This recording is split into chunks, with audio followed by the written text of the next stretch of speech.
Welcome to Plutus IS. Today I'm going to discuss about physiography of India. It is very important that you should learn this topic along with the maps. I have been recommended a lot of students who are struggling in geography to learn the places, important places through the maps, and you can also mark them while reading the text from your NCERT or from any other recommended book. So without wasting much time, I'll be starting with physiography of India. So when we say that how many parts they have been divided into, so first you have to understand that it has been divided into 6 major parts, and knowing the fact that UPSC is asking now whether they're asking in numbers. If you see the pattern, the questions that they are asking is more of a static.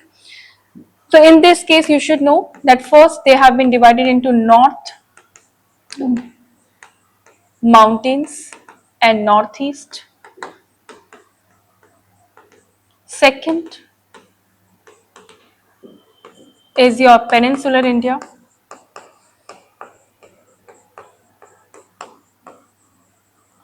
Third is your northern plains. Fourth is your islands. Fifth is your coastal plains. And sixth is your desert, Indian desert. So these are the parts in which it has been divided. 6 parts I have written, and one needs to learn each and every part of it. After that, we will have the explanation of each one of them. So today we will do the north and northeast mountains. We'll try to study them and look via map, look through map that how and why the placement is such and what is the economic significance of that place. And apart from that, we'll also try to understand that why such places have been marked economic significance. We'll try to, again I'm repeating, we'll try to understand its economic significance and try to mark it here through the map. The first that I have to talk about is the Trans-Himalaya. The Trans-Himalayas are consisting of 3 parts. One is your Karakoram, then it's Ladakh range. The first range that you have is Karakoram range, then you have Ladakh range, and then Jhanskar. Then you have Jhanskar range, right? All the 3 ranges that you are having in Trans-Himalayas, which is Karakoram, Ladakh and Jhanskar, is important to understand. Why? Because first, they are forming the part of, they are passing through India and neighboring country.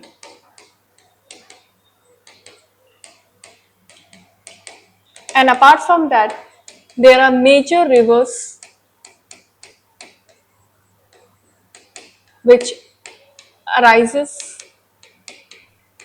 or passes through them. Therefore, it's important to study each one of them one by one. So the first part, as I told you, the kind of a question can come that how you have to arrange, what is the sequential manner of that. Karakoram is first or Jhanskar is first. So that is what you need to know, that first is K, L and then Z. Your Karakoram pass, then it's your Ladakh range and then you have your Jhanskar range. Okay. Then after the Trans-Himalayas, we have Greater Himalayas. This here you can spot Greater Himalayas. In Greater Himalayas, we will be having a continuous range which is starting from here west and going towards the east till Arunachal Pradesh. You can see how it is. And also a lot of people struggle to understand 2 things, that what is syntaxial band, that it is written in the NCERT and a lot of recommended books. So one needs to understand that we do have a syntaxial band here at the west, where it's in Nanga Parbat,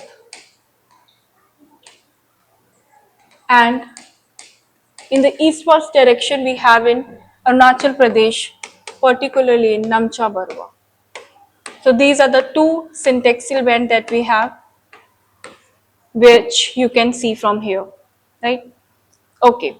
Okay, coming to the Trans Himalayas first, we'll be having the explanation of Trans Himalaya. The first point is that Himalayas happen to be the youngest mountain range. That's true because they have been formed lately. If you see the geological period of all the formation of the relief features, these has been formed later. We call them that they have been formed in the tertiary period, point number one. And also you need to understand that if they have been formed in the tertiary period, they will be considered as newly formed. These are the newly formed mountains. The upper part of it, which is your Trans Himalayas, your Greater Himalayas and Middle Himalayas, they are majorly made up of metamorphized rocks. Next is that according to geological characteristics, Trans Himalayas lie north to the Great Himalayas. That is what we have seen, stretching 1000 kilometers. These are some of the points that you can look from here, from east to west. This shows the extent, the length. Their average elevation is 3000. This is the height of the mountain. The average height that they are having is 3000 meter. Apart from that, the major ranges include that we have discussed Karakoram, Ladakh and Jhaskar, and Trans Himalayas. They are on the north of Great Himalayas, consisting of arid landscape. That's true because if you see the Tibetan plateau, etc., they are also not too much developed. Right? They do not have fertile land. We can say that they are having the arid kind of temperatures. Now first is your Karakoram range. In the Karakoram, first point is, first you need to look at the map that how they are. So this is your Karakoram Pass. If I am trying to draw it here in India, where it is lying, it is here. This is an important place, Aksai Chin, which is the conflicting region between India and China, a disputed region. This is your line of actual control.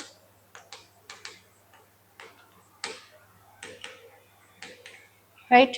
So the northernmost part of the Trans Himalayas in the India, forming a natural boundary with Afghanistan and China.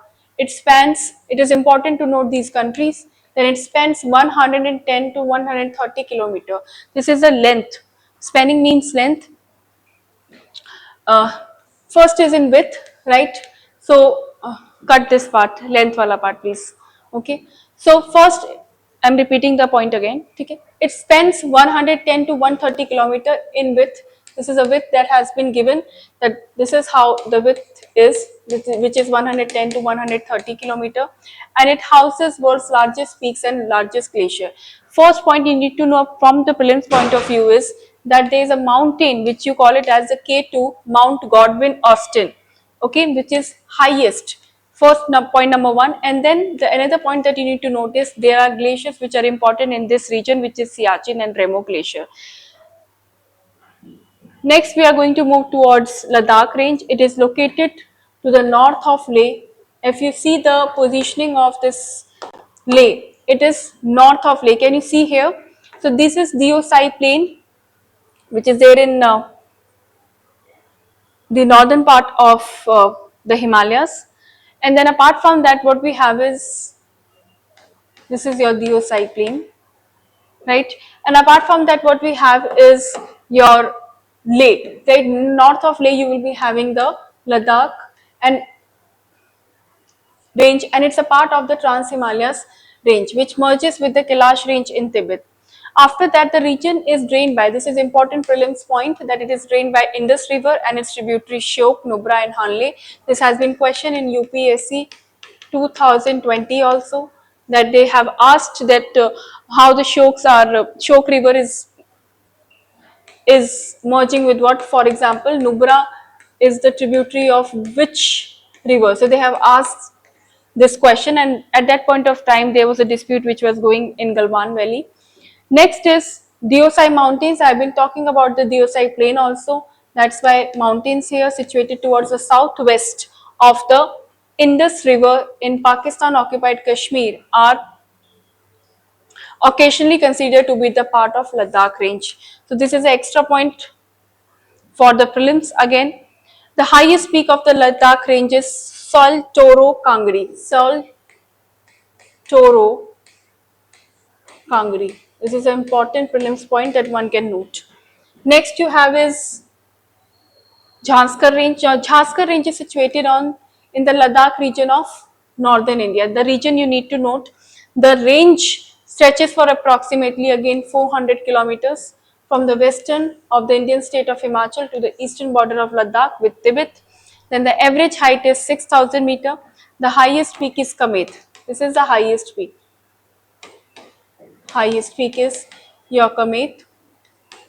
Next, the important passes. Now, right now we are not doing the passes here, so they do not get into that. Next is many rivers in the different branches of this region flow northward and joins the Great Indus River. Only thing, I think 3 points which are very important in this is Kamet, and then you can note down that it is forming in the Ladakh region. Then you can write down that the average height is 6,000 meter. Right? These points are only important for your prelims point of view. Now, after we finished off the Ladakh range, Jhanskar range, and your Karakoram Pass, we need to go to your Greater Himalayas. Now, after Greater Himalayas, what you are having? Greater Himalayas, Middle Himalayas, and Shivaliks, right? You have Greater Himalayas,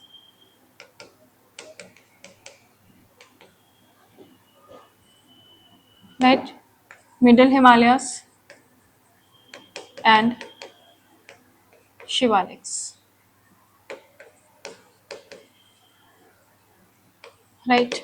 This is what you have, and there are some few points which you need to know before going. There are some few points which you need to know. First is your inner Himalayas. Your inner Himalayas, central Himalayas. So what you call it as Greater Himalayas are also known as Himadri, and they're in an asymmetrical form.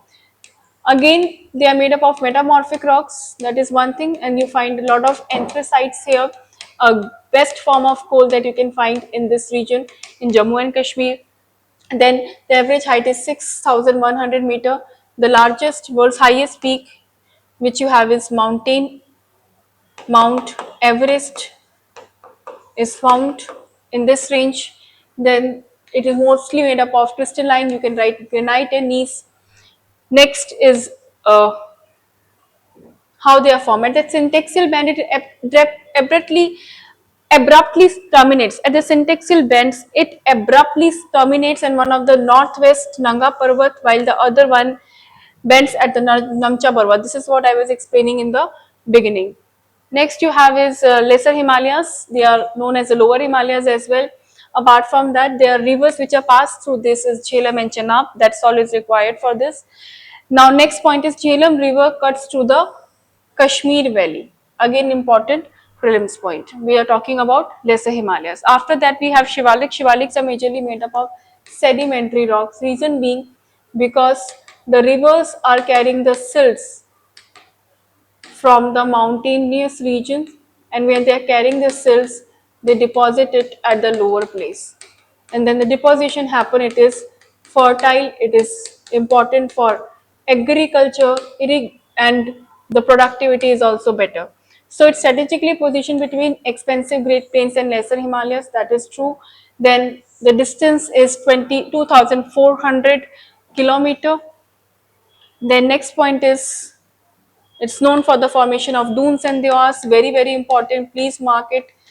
What are dunes and duars? These are the valleys which are found between your lesser Himalayas and your Shivaliks. So what is formed? Dune and duars. Right? So these are some of the points that you can note for the northern Himalayas, right? And your northern mountains and northeast mountains. In the next class, in the next video, we'll be explaining the different parts, the different physiography of India. Please try to learn the topic along with the NCERT explanation, because NCERTs are utmost important for your preparation. Thank you so much.